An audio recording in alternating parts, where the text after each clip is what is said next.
아버지와 아들이 기도하러 예배당으로 나왔습니다. 어린 아들에게 기도의 모범을 보여주고 싶은 아버지가 먼저 그 제단에 무릎을 꿇고 기도를 시작합니다.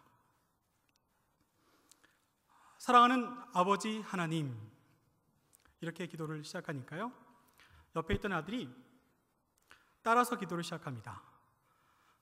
사랑하는 할아버지 하나님.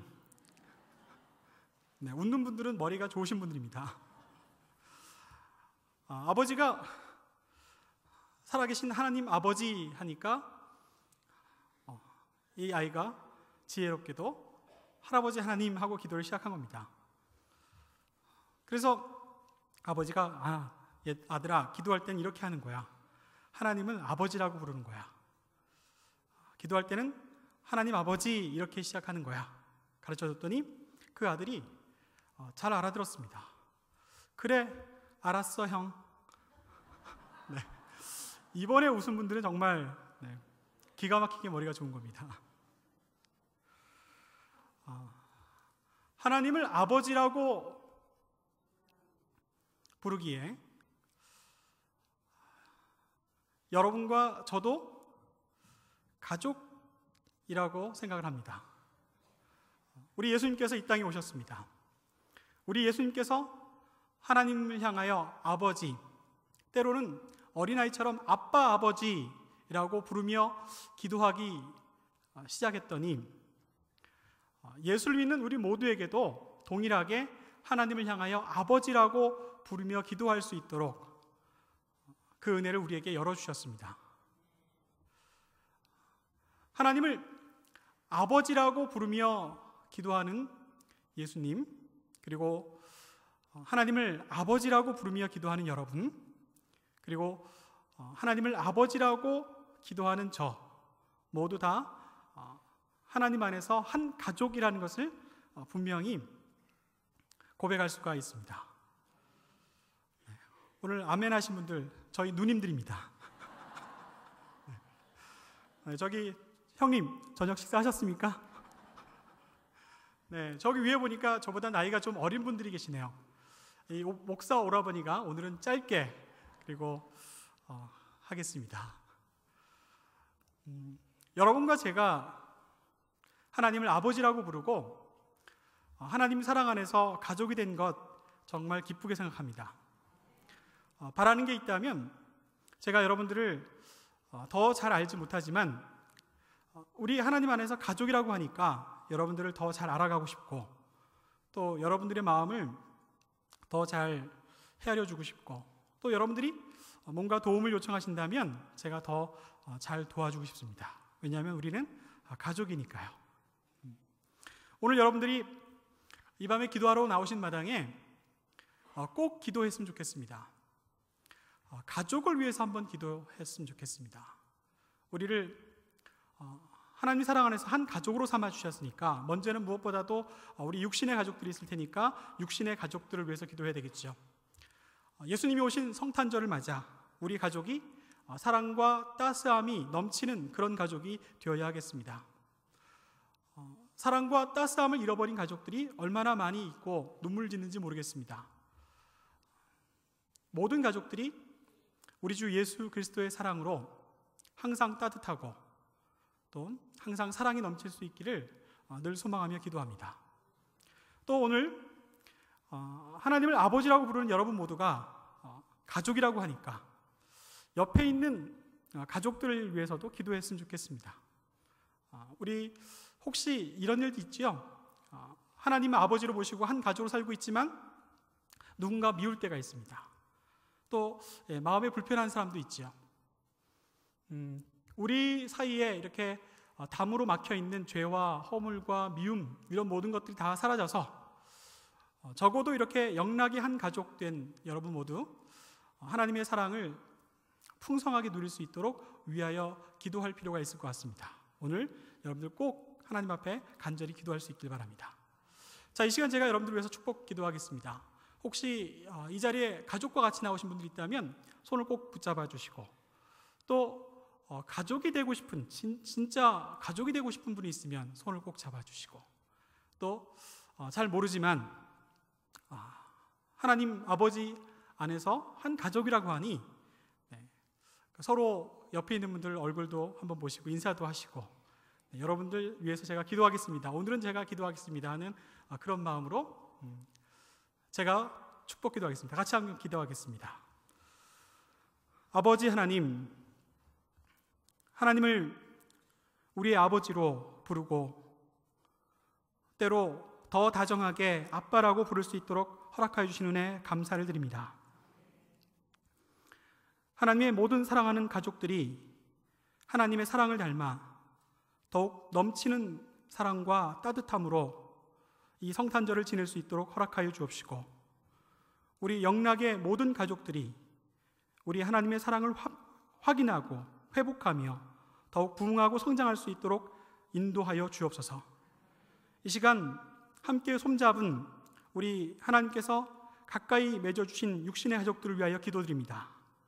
아픔과 어려움과 또 힘든 일이 있다 할지라도 서로 잘 돕고 서로 북돋우며 일으킬 수 있는 복되고 아름다운 가정들 될 수 있도록 허락하여 주옵시고, 또 하나님 안에서 저희 모두가 서로 가족이라고 하니 하나님 언제든지 따뜻하게 또 서로 섬기며 사랑할 수 있도록 저희를 축복하여 주옵소서.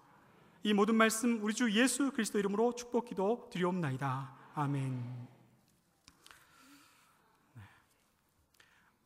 오늘 말씀을 함께 찾아서 읽도록 하겠습니다. 오늘 함께 읽은 말씀은 요한복음 1장 1절부터 5절까지 말씀입니다.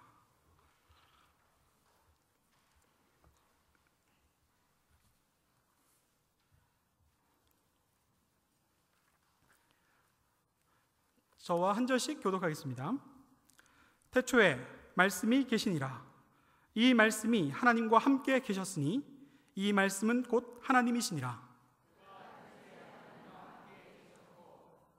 만물이 그로 말미암아 지은 바 되었으니 지은 것이 하나도 그가 없이는 된 것이 없느니라. 함께 읽겠습니다. 빛이 어둠에 비추되 어둠이 깨닫지 못하더라. 아멘.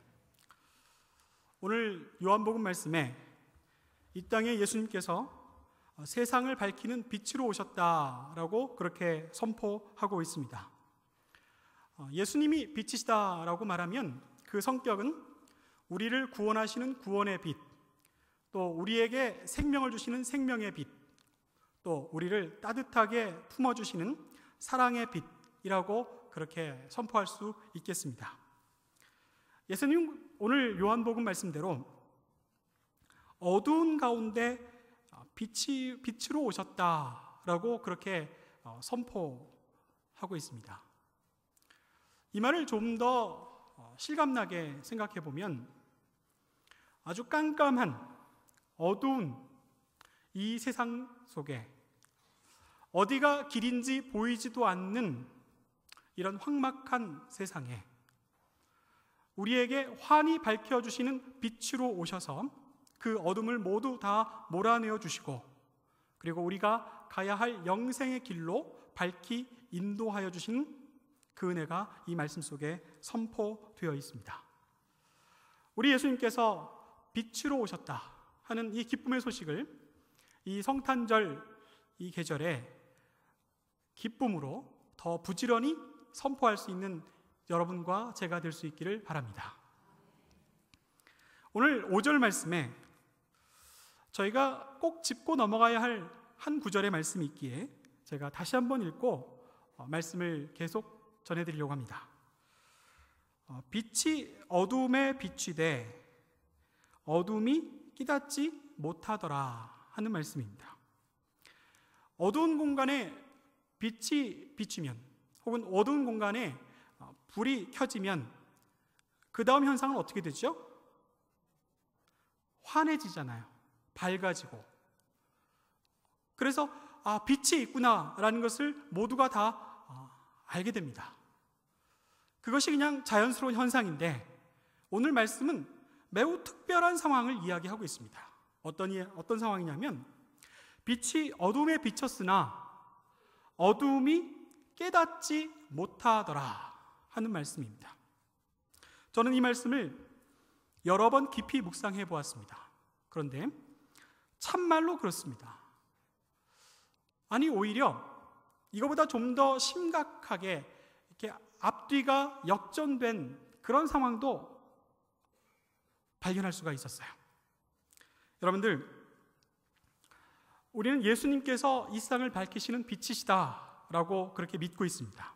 그리고 이 복음이 오랫동안 이 세상에 굳건히 버티면서, 아니 오히려 이렇게 점점점 확장되면서 여기까지 왔지요. 그런데 복음이 오랫동안 머물러 있던 유럽 대륙에 어떤 일이 벌어졌냐면 뒤집히는 일이 벌어졌습니다. 오히려 예수를 믿고 신앙을 갖고 있는 것이 무지몽매한 어둠 가운데 있는 거다라고 그렇게 정의하는 사람들이 생겼죠. 그래서 이름하여 온통 교회가 그 사회의 주도권을 갖고 있었던 중서 유럽을 암흑기라고 그렇게 이름 붙였습니다. 암흑기란 말은 무지몽매한 일방적인 맹신적인 신앙이 사람의 삶과 문화를 그냥 어둠으로 꽉 지배하고 있었다라고 그렇게 이야기하는 겁니다. 그러면 이 사람들은 빛을 뭐라고 생각할까요? 이 사람들은 사람의 이성이 반짝하는 아이디어가 빛이라고 생각하기 시작했습니다. 이것을 이름하여 Enlightenment, 우리나라는 계몽주의라고 번역이 됐죠. 무지몽매한 것을 깨우쳐주는 것, 그리고 발견하건대 인간의 이성, 인간의 생각하는 능력이 가장 훌륭하고 이것이 발전되면 발전될수록 우리 모든 문명이 따라서 점점 나아지고 발전하고 멋진 세상을 이룰 수 있겠다라는 확신에까지 이르렀습니다. 여러분들, 여기까지 얘기하니까 그럴듯하게 들리죠? 그러나 지난 300년 동안의 시간들을 천천히 생각해 보면 이 사람들의 이야기는 오늘 말씀 속에 기록되어 있던 것처럼 어둠이 깨닫지 못하더라 하는 그런 상황에 있었습니다. 인간의 이성, 이것이 빛이 되어서 인간의 세계를 점점점 밝혀주고 그리고 인간의 세계를 점점점 발전시켜가고 무지몽매한 맹목적인 신앙들을 다 몰아냄으로써 인간들이 복지를 이룰 거라고 그렇게 생각했죠. 그게 우리 역사 속에 일어났습니다. 과학혁명과 산업혁명은 우리 사회를 눈부시게 변모시켜 놨습니다. 그러면서 유럽의 강대국들이 생겨났죠. 영국과 프랑스와 독일이 점점점 더 큰 힘을 얻고 아주 넘치는 물질 문명을 구가하면서 전 세계 아직 자신들의 그 사고방식이 못 미친 곳을 확장해가면서 그것을 원시 혹은 미개라고 이름 지어놓고 그것을 계몽해가는 인라이트먼트한 그곳에 빛을 비춰가는 그런 자부심을 갖고 역사를 이렇게 이끌어왔습니다. 이런 생각이 아주 분명했습니다. 이 이성의 빛이 불타고 있는 한 우리가 사는 세계는 점점 더 좋아진다. 우리가 살고 있는 세계는 점점 더 살만한 세계가 된다라고 그렇게 생각을 했습니다. 이것은 전 세계 사람들의 마음을 사로잡았습니다. 산업혁명이 일어나고 그리고 물질 문명이 발달되는 곳에는요, 옛날에는 형편없던 화장실이 사라지고 아주 근사한 화장실이 생겼고 질퍽질퍽한 진흙길은 다 사라지고 아주 매끈한 아스팔트가 깔리고 정말 이 과학과 기술의 발전에 따라서 인간의 이 이성의 발전에 따라서 우리 사는 게 훨씬 더 좋아지는구나 라고 그렇게 확신했습니다. 그러나 그런 확신은 그 확신이 가장 견고할 때 무너졌습니다. 강대국끼리 전쟁을 하기 시작한 거죠. 그래서 세계 제1차 대전과 제2차 대전을 겪게 됐는데 2차 세계대전을 겪고 난 다음에는 할 말이 없었어요. 이성의 빛으로 그 바탕으로 일으켜 세웠던 모든 문명, 인간의 문명들이 사실은 서로를 죽일 수밖에 없는, 멸망해 갈 수밖에 없는 그 현실을 만나게 된 거죠. 사랑하는 여러분들, 이 세상에 빛이 왔으나, 어둠에 비추었으나 어둠이 깨닫지 못하더라 하는 말씀이 이와 같은 상황이 아닐까요? 사실 제가 드린 이 말씀은요, 아직 끝나지 않았습니다. 유럽 사람들은 조금 더 일찍 그 패배감을, 그런 무력감을, 그런 허무함을 맛보았고, 이제 다른 나라 세계 사람들은 아직도 그 근처도 가지 못했습니다. 여전히 아직도 어둠 속에 우리가 있다고 말할 만하죠. 우리가 점점 더 나빠질 수밖에 없는 그런 맥락 속에 있다는 것을 아직도 이성의 빛을 맹신하는 사람들이 도달하지 못한 듯 합니다. 사랑하는 여러분, 이 시대가 오히려 어둠의 시대가 아닐까요? 우리 인간이 우리 뇌 속에 있는 이 작용으로 하나님은 필요 없이 우리의 세계를 점점 더 발전시켜가고 그 속에서 낙원을 구가하며 살 수 있을 거라는 그런 생각을 조금이라도 붙잡고 있다면, 빛이 어둠 가운데 비쳤으나 그 어둠이 깨닫지 못하더라 하는 이 말씀 속에 아직도 우리가 있는 거라고 말씀드릴 수 있겠습니다. 제가 오늘은 한 사람의 이야기를 전해드리고 오늘 설교를 마치고 여러분과 함께 기도하기를 원합니다. 제가 소개해드릴 사람은요, 이 책에 실려있는 한 단편입니다.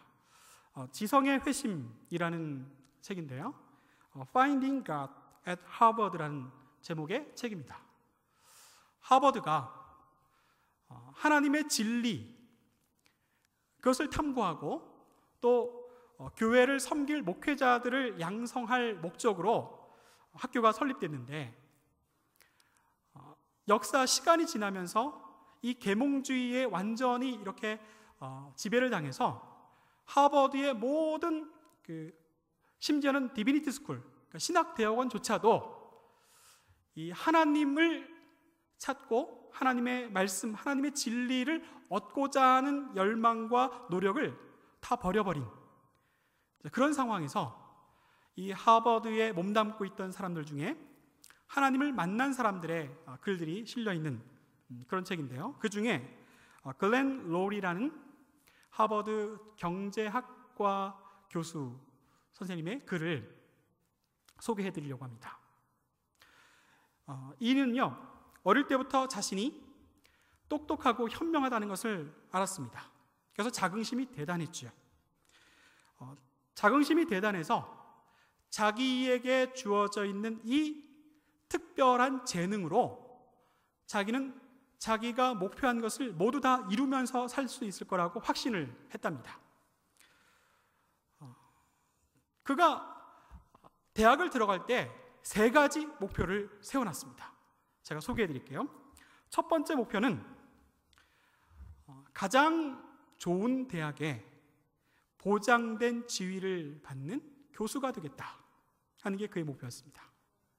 두 번째 목표는 내 이름이 뉴욕타임즈에 자주 거론되는 것, 그게 두 번째 목표였어요. 세 번째 목표는요, 아름다운 여성들에게 유혹받는 거였습니다. 이 글렌 로리는 MIT에서 경제학 박사를 받는 동안에 자기가 세우는 목표가 다 이루어질 거라고 확신하고 있었습니다. 자기의 삶이 가면 갈수록 점점 더 나아질 거라고 생각했어요. 부와 명성과 그리고 예쁜 아내를 얻게 될 거라고 확신하고 있었죠. 그런데 정말 그렇게 됐습니다. 그걸 언제 자기가 절감했냐 하고 이렇게 소개한 글을 보니까요, 자신이 워싱턴에 있는 국회, 의회로부터 와달라는 요청을 받았답니다.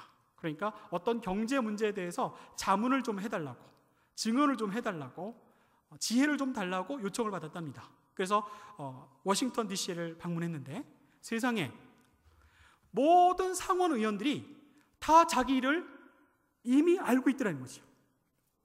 한 번도 본 적도 없었던 상원 의원들이 자기의 이름을 알고 있었고, 자기가 쓴 글을 이미 읽었고, 그리고 만나는 국회 모든 보좌관들은 자기를 바라보는데 너무너무 존경하는 눈빛으로 그렇게 보더라는 겁니다. 그 순간에 그럴 줄 알았어. 내 꿈이 다 이루어질 줄 알았어. 그렇게 확인을 했다는 겁니다. 그리고 그가 원하던 하버드 종신 교수직도 따내었습니다. 그런데 이게 웬일일까요? 어느 날 느닷없이 이유도 없는 공허함이 마음속에 찾아오더라는 겁니다. 그래서 이 지루함과 공허함을 이기기 위해서 뭔가 이제까지는 해보지 않았던 새로운 것을 해보려고 심심풀이로 마약을 사용하기 시작했다는 거죠. 자기는 마약을 사용하면서도 이렇게 생각했다는 겁니다. 나는 누구보다도 지성이 뛰어나서 언제든지 내 결단대로 마약을 그만둘 수가 있어. 근데 웬걸요? 이제는 그만두고 싶다라고 생각했지만 그만둘 수가 없었습니다. 남몰래 오랫동안 마약을 복용하던 그가, 글렌 로리가 어느 날 아침 자기가 약속해 놓은 그 약속 미팅에 가지 못했더라는 거예요. 그리고 아내와 끊임없이 싸움을 하고 있는 자기를 발견하게 되었습니다. 각종 마약과 술의 노예가 된 그가 자기 힘으로 그것을 벗어나지 못하고 결국 어떻게 됐냐면 마약 중독 때문에 정신병원에 입원하는 상태가 되었어요. 정신병원에 입원함과 동시에 그의 명성은 조금씩 허물어지기 시작했습니다. 그리고 치료받는 그 과정에 단 한 번에 성공한 게 아니라 여러 번 반복해서 실패를 거듭하는 자기 자신을 발견하게 된 겁니다. 한동안은 자기 인생이 점점 좋아질 거라고 확신했던 사람이 지금은 점점 더 나빠지는 생활을 하고 있었던 겁니다. 절망하고 좌절할 수밖에 없었죠. 여기 적혀 있는 글에 보면 어둠 그 자체라고 했습니다. 어디로 나가야 될지 출구도 보이지 않는 어둠 속에 자기가 갇힌 것 같다라고 그렇게 말을 하고 있습니다. 공허함과 허무함이 어느 날 느닷없이 왔다고 얘기했죠. 그런데 어느 날 느닷없이 그 병원의 자원봉사자로 매주 방문하는 어떤 한 여성이 예수 그리스도에 대한 복음을 증거했답니다. 그것을 계기로 그가 예수님이 과연 누구시길래 나에게 이렇게 전하는 걸까? 라는 생각을 하기 시작했고, 다시 치료를 마치고 학교에 돌아왔을 때 동료 교수가 하버드 안에서 매주 있는 채플과 성경 공부에 자기 자신을 초대했고, 그곳에서 예수 그리스도를 만나고 거듭나는 경험을 했다는 겁니다. 그가 짤막하게 적은 한 구절을 읽어드리려고 합니다. 끝났다고 생각했던 결혼 생활도 다시 회복되었다. 하나님은 아내와 내가 다시 가족을 이룰 수 있도록 축복해 주셨다. 우리의 결혼 생활은 기적적으로 치유되었고 모든 죽어있던 것들이 살아난 기분이었다. 공허하고 허무한 것들로 가득 찼던 내 삶은 예수님과의 만남 때문에 다시 살아났다. 죽음에서 삶으로 바뀐 것이다. 사랑하는 여러분, 우리의 생활이 점점 좋아지고 있을 때는요, 우리가 빛 가운데 있다라고 착각할 때가 있습니다. 그리고 내 자신이 너무 잘나서 교만할 때는요, 내 이 이성의 빛으로 모든 것을 다 밝히며 살아갈 거라고 그렇게 착각합니다.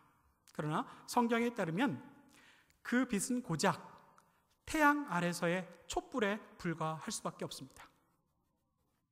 어떤 이는 하나님을 그냥 외면한 채 열심히 살았지만 어쩔 수 없는 어둠 속에 갇히고야 말았습니다. 사랑하는 여러분, 그런데 그에게 예수님께서 오셨습니다. 예수님께서 그의 삶을 밝히고, 예수님께서 그의 삶을 회복시켜 주시고, 예수님께서 그의 삶을 온전케 하며 영생의 기쁨을 소유하는 삶으로 이끌어 주셨습니다. 혹시 우리 가운데 여전히 어둠 속에 갇혀 있는 영혼들이 있다면 이 성탄절에 우리는 더 높이 더 기쁨으로 선포할 필요가 있습니다. 이 세상에 구원의 빛이 오셨다. 이 세상에 생명의 빛이 오셨습니다. 이 세상에 사랑의 빛이 오셨습니다. 그러면 사랑받지 못하고 핍박받고 그리고 미움과 질투 속에 고통하고 괴롭던 사람이 사랑의 빛이 오셨다. 그래서 사랑의 예수님을 만나면 그 사랑으로 우리가 회복될 수 있다는 이 메시지를 들을 수 있을 것이고, 도대체 우리의 인생에 무엇이 방법인지 알지 못하는, 모든 것이 다 죽음으로 끝날 것만 같은 이 회의와 허무주의에 빠져 있는 사람들에게 우리의 생명을 지으신 분이 우리의 생명을 구원하시고 우리 하나님과 아버지로 모시고 하나님과 영생토록 사는 이 선물을 우리에게 주셨다는 이 복음을 전할 때 우리에게 기쁨이 다시 넘칠 줄 믿습니다. 사랑하는 여러분, 오늘 이 밤에 여러분들 기도하러 오셨죠? 이렇게 기도해 주시길 바랍니다. 이 세상 모든 사람들이 문명이 점점 더 발전해 가면서 하나님의 설 자리는 더 이상 없다라고 그렇게 확신해 가고 있는 어둠 가운데, 깨닫지 못하는 어둠 가운데 오늘 선포된 말씀처럼 빛으로 오신 우리 주 예수 그리스도께서 우리의 이 사회와 삶을 예수 그리스도의 복음으로 바꿔주시길 위하여 기도하길 바랍니다. 또 혹시 여전히 우리를 둘러싼 어둠이 우리 삶을 짓누르고 있는 누군가가 있다면, 우리를 사랑하시는 예수님을 만나면 그 예수님의 사랑과 그 예수님의 인도하심을 따라서 우리는 언제든지 그리고 얼마든지 그 어둠을 몰아내고 이기며 승리하는 기쁨의 삶을 살 수 있다고 그렇게 전할 뿐만 아니라 위하여 기도해 줄 수 있기를 간절히 축원합니다. 함께 기도하시겠습니다. 세상에 빛으로 오신 예수님, 구원의 빛, 사랑의 빛, 생명의 빛이신 예수님을 저희가 기쁨으로 맞습니다. 우리 인생의 주인이 되어주시고 또 우리 인생에 깊은 사랑을 남겨주셔서 그 사랑에 만족하며 기뻐하며 사는 저희 모두가 될 수 있도록 인도하여 주옵소서. 세상에 전기가 발전된 이후로 모든 세상은 더 밝아졌다고 말하지만, 그러나 여전히 이 사회는 그늘져 있고 어두운 것이 있습니다. 남을 짓밟고 욕하고 미워하고 남을 속이는 악의 문화가 점점 더 기승을 부리고 있습니다. 하나님, 이 어두운 사회에 밝은 빛을 비춰주시고 그들이 깨닫게 하시고 주님을 의지하며 돌아오게 하여 주옵소서. 하나님 아버지, 저희에게 여전히 생명의 빛, 구원의 빛, 사랑의 빛으로 우리와 함께하여 주시기에 우리를 찾아오고 우리를 도전하는 그 모든 악한 어두움의 세력들을 이길 수 있는 줄 믿습니다. 우리 주 예수 그리스도와 함께 승리하는 삶을 살게 하여 주시고, 또 어둠 가운데 고통당하는 형제와 자매가 있다면 우리 주 예수 그리스도의 사랑으로 격려하고 또 북돋우며 그렇게 함께 우리 주님 앞으로 이끌어갈 수 있는 저희 모두가 될 수 있도록 인도하여 주옵소서. 모든 말씀 우리 주 예수 그리스도 이름으로 감사 기도 드리옵나이다. 아멘.